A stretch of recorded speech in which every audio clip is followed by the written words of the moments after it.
Commercial sales तीन तरह के होते हैं, प्राइमरी सेल, सेकेंडरी सेल और fuel cell. Fuel cell irreversible होता है क्योंकि एक बार हम लोग कंबसन कर दिए तो वो वापस नहीं आ सकता है। सेकेंडरी सेल रिवर्सिबल है, हम लोग एक्सटर्नल पोटेंशियल लगा के उसके रिएक्शन को रिवर्स कर सकते हैं, मतलब उसको रिचार्ज कर सकते हैं। और प्राइमरी भी रिवर्सिबल नहीं होता है। रिवर्सिबल हो सकता था अगर उसमें मीडियम का यूज करते तो, लेकिन नहीं यूज करते हैं, जिसके कारण वो रिवर्सिबल नहीं होता है। अब फर्स्ट है प्राइमरी सेल में जो रिडॉक्स रिएक्शन होता है, तो redox reaction take place one time and this reaction can not be reverse by applying external potential. तो ये रिएक्शन को रिवर्स नहीं करा जा सकता और इस कारण से ये सेल रिचार्जेबल नहीं होते हैं। दो तरह के होते हैं प्राइमरी सेल, ड्राई सेल और मर्क्यूरी सेल। ड्राई सेल को लेक्लेंसी सेल भी बोलते हैं, वेरिएबल वोल्टेज इसमें होता है। जो बैटरी हम लोग नॉर्मली यूज करते हैं तो उसका वोल्टेज धीरे धीरे कमता जाता है और एक टाइम पे ख़राब हो जाता है, ख़त्म हो जाता है। और मरकरी और बटन सेल, उसका कांस्टेंट वोल्टेज होता है, मतलब जब तक वर्क करेगा तब तक वो कांस्टेंट वोल्टेज ही देगा और सीधा ख़त्म हो जाएगा, मतलब उससे पहले तक लेकिन हमेशा कांस्टेंट वोल्टेज देगा, ऐसा नहीं होगा जो वोल्टेज कमने लगेगा। सेकेंडरी सेल, इसमें redox reaction can be reverse by applying external potential, क्योंकि हम लोग इसमें मीडियम का यूज़ करते हैं और रिएक्शन को रिवर्स करके हम लोग इसको रिचार्ज कर सकते हैं। इसका एग्जांपल लीड स्टोरेज बैटरी और निकल कैडमियम सेल होता है। लेड स्टोरेज बैटरी वाला, उसमें भी वेरिएबल वोल्टेज होता है और निकल कैडमियम सेल वो रिचार्जेबल है और कांस्टेंट वोल्टेज देता है। फ्यूल सेल, इसमें हम लोग कंबसन करते हैं, energy release on the combustion of fuel like CH4, H2, CO etcetera.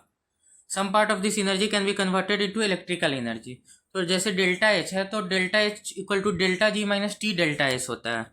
तो डेल्टा जी है वो यूजफुल वर्क है, टी डेल्टा एस वो नॉन यूजफुल वर्क था जो कि स्पॉन्टेनियटी बढ़ाने के लिए यूज हुआ था। लेकिन डेल्टा जी यूजफुल वर्क है तो इफिशियंसी हम लोग लिखते हैं delta G by delta H into 100%।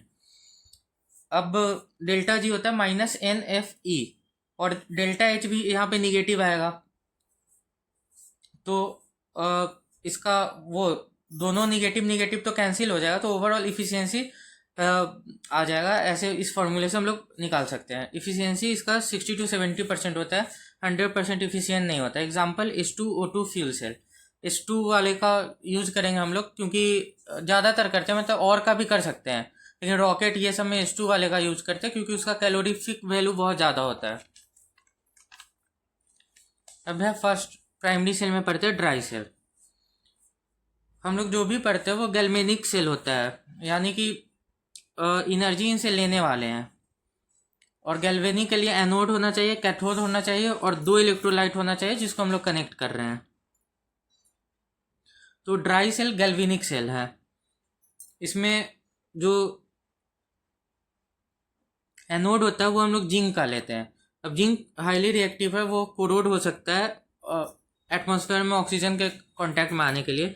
इसलिए जो हम लोग देखते हैं पुराने सेल्स रेडियो ये सब में यूज़ होते थे तो बाहर कार्डबोर्ड का कवर होता था क्योंकि वो जिंक को कोरोड होने से बचा सके। और हम लोग कैथोड लेते हैं, वो ग्रेफाइट का रॉड लेते हैं, लेकिन ग्रेफाइट तो इनर्ट है, वो किसी से रिएक्ट नहीं करेगा।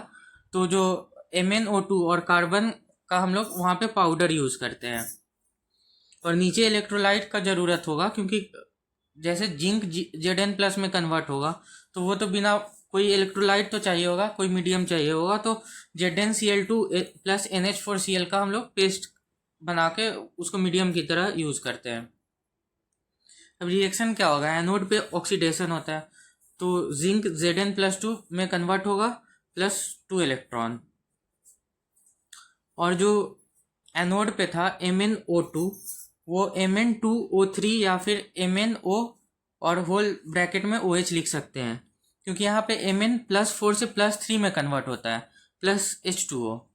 अब ऐसा क्यों हो रहा है, क्योंकि OH वो कहाँ से आ रहा है, +3 में क्यों है। Mn तो हम लोग जनरली +3 में नहीं देखते हैं, तो ऐसा होता है जो हम लोग पेस्ट ले रहे हैं ZnCl2 + NH4Cl, तो NH4Cl तो एसिडिक मीडियम होता है तो H+ होगा, ज़्यादा एसिडिक मतलब सॉल्ट है तो H+ होगा, लेकिन H+ है तो OH- भी रहेगा। तो ऐसा होता है जो Mn2O3 है उसमें एक ऑक्सीजन होता है वो OH बन जाता है। MnO2 में दो ऑक्सीजन है उसमें से एक OH बन जाता है, और जब ये सूख जाता है तो ऑक्साइड बन जाता है, यानी कि Mn2O3 में कन्वर्ट हो जाएगा। तो ओवरऑल रिएक्शन देखेंगे तो एनोड पे जिंक Zn+2 में कन्वर्ट हो रहा है, और कैथोड पे MnO2 Mn2O3 में। रिएक्शन को बैलेंस जैसे हम लोग करते हैं तो वैसे अगर हम लोग करेंगे तो इधर 2Mn करेंगे तो एक ऑक्सीजन एक्स्ट्रा हो गया, तो उधर वाटर हम लोग को ऐड करना होगा। अब H+ बैलेंस करने के लिए, लेकिन यहाँ पे तो H+ है ही नहीं, NH4+ के फॉर्म में H+ है, तो NH4+ इसलिए लिखते हैं। और फिर इधर NH4+ लिखे तो उधर अमोनिया लिखना होगा, और ऐसे करके रिएक्शन बैलेंस कर सकते हैं। नेट रिएक्शन हम लोग को दिख रहा है, और मॉइस्चर कंटेंट बाद में रिलीज हो रहा है। ऐसा क्यों हो रहा है? तो ये और ज़्यादा ड्राई होता जाएगा, और ये रिचार्ज फिर दोबारा नहीं हो सकता है। तो इसे जनरली क्वेश्चन जो पूछा जाता है, जो एनोड किसका यूज करते हैं, तो जिंक का करते हैं। कैथोड किसका करते हैं, तो मैग्नीज का करते हैं, MnO2, और वो Mn+4 से +3 में जाता है। इलेक्ट्रोलाइट ZnCl2 प्लस NH4Cl का पेस्ट का यूज करते हैं, और ये पेस्ट ग्रेजुअली और ड्राई हो जाता है, क्योंकि H2O बाहर निकल रहा है तो वो और ज़्यादा ड्राई होता जाएगा। फिर आता है मर्क्यूरी सेल। तो इसमें हम लोग को दिख पा रहा है, ऊपर एनोड है, नीचे कैथोड है, बीच में एक इलेक्ट्रोलाइट का जरूरत होगा, जैसे हम लोग को पहले हो रहा था। तो इलेक्ट्रोलाइट यहाँ पे ZnO+KOH होता है। एनोड जिंक का होता है, ये थोड़ा कॉस्टली है, वहाँ पे हम लोग कार्डबोर्ड का यूज कर दे रहे थे, तो यहाँ पे ZnHg का यूज करते हैं, अमलगम इसका लेते हैं ताकि ये कोरोड ना हो सके। और कैथोड HgO+ कार्बन हम लोग लेते हैं। अब इसका रिएक्शन हम लोग देखते हैं। तो जिंक है वो, तो एनोड पे ऑक्सीडेशन हो रहा होगा तो जिंक ऑक्साइड में बन रहा होगा। वो ऑक्सीजन बैलेंस करने के लिए हम लोग वाटर ऐड करेंगे, तो उधर साइड 2H+ ऐड करना होगा। और ये बेसिक मीडियम में हम लोग बैलेंस कर रहे हैं, तो दोनों साइड OH ऐड करेंगे, तो 2H+2OH- वहाँ पे 2H2O बन जाएगा। और यहाँ पे H2O एनो पहले एक था, तो ओवरऑल रिएक्शन जो नेट लिखेंगे एनोड का, Zn+2OH- गिव्स ZnO+H2O+2 इलेक्ट्रॉन। और कैथोड पे रिडक्शन हो रहा होगा, तो कैथोड जैसे एनोड पे हो रहा है उसका जस्ट उल्टा कैथोड पे हो रहा होगा, तो HgO+ उसका उल्टा सेम होगा, ऐसे ही बैलेंस करके देख सकते हैं।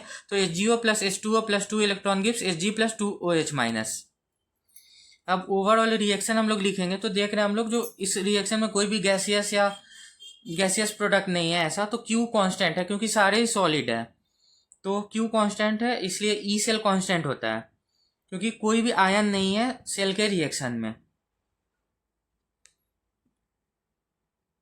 तो इसलिए लिख रखा है। तो the cell potential is approximately 1.35 volt and remains constant during its life as the overall reaction does not involve any ion in the solution whose concentration can change during lifetime।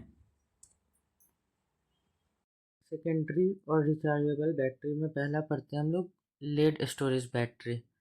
इसमें एनोड लेड का लेते हैं हम लोग, cathode PbO2 का। PbO2 का इसलिए लेते हैं क्योंकि ये आसानी से रिड्यूस हो सकता है इनर्ट पेयर इफेक्ट के कारण, और एनोड पे ऑक्सीडेशन हो रहा होगा। तो एनोड पे जब ऑक्सीडेशन होगा तो Pb किस में कन्वर्ट होगा, Pb+2 में। अब Pb+2 सॉल्यूशन में आयन के फॉर्म में नहीं रहेगा, क्योंकि वो सल्फेट के साथ कंबाइन करके PbSO4 बना लेगा। तो एनोड का ओवरऑल रिएक्शन लिखे हम लोग, तो Pb plus sulphate gives PbSO4+2 electron. ये एक तरह से आयन आयन इंसोल्युबल इलेक्ट्रोड की तरह काम कर रहा है। और कैथोड पे क्या हो रहा होगा, कैथोड पे PbO2 जो है वो Pb+2 में बन रहा होगा, रिड्यूस हो जा रहा होगा।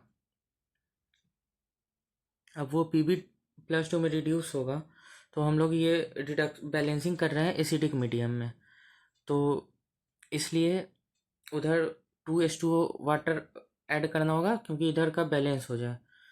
फिर बैलेंस करने के लिए उधर इस साइड दोबारा से H+ ऐड करना होगा, क्योंकि 2H2O में तो 4H+ गया ना, उस कारण से अगेन वो Pb+2 सॉल्यूशन में आयन के फॉर्म में नहीं होगा, और वो PbSO4 बना लेगा। इससे हम लोग अब नेट रिएक्शन कैथोड पे देख सकते हैं।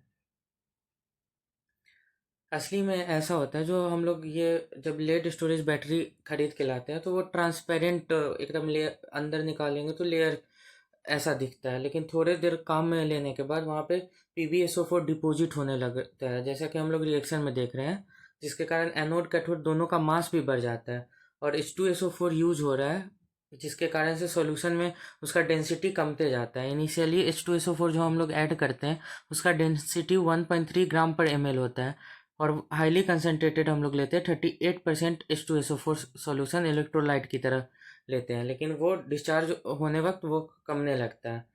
अब हम लोग चार्जिंग करेंगे इस सेल का, तो दोबारा से हम लोग को PbSO4 को Pb और PbO2 में कन्वर्ट करना होगा ताकि वो लोग दोबारा बन जाए। तो इसी के लिए हम लोग ना वाटर ऐड करते हैं, ऐसा हम लोग देखते भी हैं जो वाटर ऐड करते हैं ताकि वो रिएक्शन रिवर्स हो जाए। तो डिस्चार्जिंग वक्त का नेट रिएक्शन देखें तो एनोड कैथोड का जब रिएक्शन ऐड कर देंगे तो वो डिस्चार्जिंग का नेट रिएक्शन बन जाएगा, क्योंकि काफ़ी आसान है। ओवरऑल सेल रिएक्शन में क्या हो रहा है, PbPbO2 और H2SO4 यूज हो रहा है और PbSO4 H2O बन रहा है। अब पानी तो बाहर जाते जा रहा है, इसी के कारण हम लोग जब चार्जिंग होता है तो दोबारा से वाटर ऐड करते हैं और वो रिएक्ट करता है वाटर और चार्जिंग वक्त PbSO4 से अगेन Pb और PbO2 बनता है और H2SO4 भी बनेगा।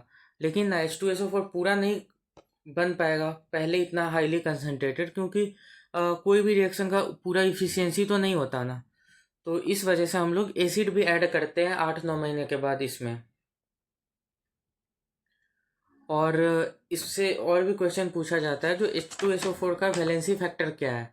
तो यहाँ पे वैलेंसी फैक्टर 1 होता है, क्योंकि वैलेंसी फैक्टर क्या होता है, 1 मोल सब्सटेंस के लिए कितना मोल इलेक्ट्रॉन ट्रांसफर होता है उसको बोलते हैं। और यहाँ पे 2 मोल H2SO4 बन रहा है और 2 इलेक्ट्रॉन ट्रांसफर हो रहा है, तो इसलिए यहाँ पे H2SO4 का वैलेंसी फैक्टर 1 बोल देंगे। जो हम लोग जनरली पढ़ते हैं वहाँ 2 होता है। तो यहाँ पे हाईली कंसनट्रेटेड है, उस कारण ये H++ HSO4- ऐसे में टूटेगा पहले, क्योंकि हाईली कंसनट्रेटेड है। हम लोग पढ़ते हैं तो डाइल्यूशन बढ़ाते हैं तो अल्फा बढ़ता है, तो इसलिए ये हाईली कंसनट्रेटेड है तो ये ऐसे टूटता है H++ HSO4-। इसका इसलिए वैलेंसी फैक्टर 1 होता है। और स्टैंडर्ड वोल्टेज पूछता है तो वो 12 वोल्ट होता है, क्योंकि हम लोग को दिख रहा है यहाँ पे 6 प्लेट है 2-2 वोल्ट का, तो 12 वोल्ट। और वेरिएबल वोल्टेज इसमें होता है क्योंकि चार्जिंग डिस्चार्जिंग में अब H2SO4 का कंसंट्रेशन ये सब भी चेंज हो रहा है, तो दोनों ही रिएक्शन में H2SO4 है, तो इसका वेरिएबल वोल्टेज होता है। कल कैडमियम सेल, इसमें कौन सा एनोड पे जाएगा कैथोड पे जाएगा, हम लोग रिएक्टिविटी सीरीज से सोच सकते हैं।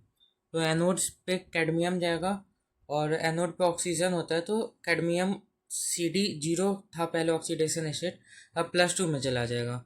और कैथोड पे निकल होगा और निकल जाएगा, जैसे कि एनोड पे कैडमियम गया था, अब कैथोड पे निकल जाएगा। तो निकल तो सीधा तो नहीं हो सकता क्योंकि वो खुद रिड्यूस कैसे होगा, तो इसलिए निकल हाइड्रो NiO2 होता है, लेकिन सेम पहले जैसा हो रहा था वैसे ही टाइप इसमें भी बेसिक मीडियम लेते हैं तो सेमी हाइड्रोक्साइड टाइप बन जाता है, यानी निकल +3 में। और फिर कैथोड पे रिडक्शन होता है, निकल भी +2 में जाता है। फिर हम लोग नेट सेल रिएक्शन देख सकते हैं, यहाँ पे भी वोल्टेज कांस्टेंट होगा। नेक्स्ट है फ्यूल सेल, ये भी एक गैल्वेनिक सेल है।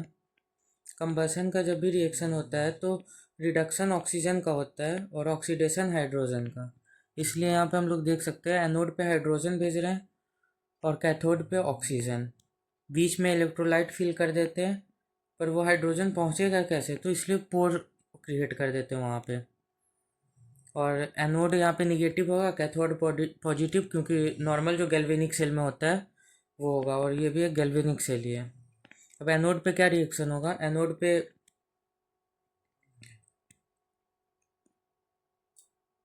ऑक्सीडेशन होगा H2 का, तो H2 का ऑक्सीडेशन होगा तो H+ बनेगा, तो 2H+ वहाँ पे बनेगा, लेकिन ये बेसिक मीडियम में है इसलिए हम लोग को दोनों साइड 2H- ऐड करना होगा। सेम कैथोड पे रिडक्शन हो रहा होगा O2 का, अब O2 का रिडक्शन हो रहा होगा तो रिएक्टेंट साइड में हम लोग को 4H+ ऐड करेंगे। अब जैसे रिडॉक्स में पढ़ते हैं दोनों साइड फिर 4OH-, क्योंकि बेसिक मीडियम में हम लोग बैलेंस कर रहे हैं तो 4OH- ऐड करेंगे, तो कैथोड का रिएक्शन आ जाएगा। और फिर इलेक्ट्रॉन बैलेंस करने के लिए एनोड को वाले रिएक्शन को 2 से मल्टीप्लाई करना होगा, तो नेट रिएक्शन आ जाएगा 2H2 plus O2 gives 2H2O। तो ये खुद पे खुद होगा क्योंकि गैल्वेनिक सेल है, स्पॉन्टेनियस होगा, प्रोडक्ट वाटर बनेगा, तो कोई भी पॉल्यूटेंट नहीं है, तो ये अच्छा है। और फर्स्ट बार इसको अपोलो मिशन में यूज़ किया गया था। इफिशियंसी इसका लिख सकते हैं delta G by delta H into 100%।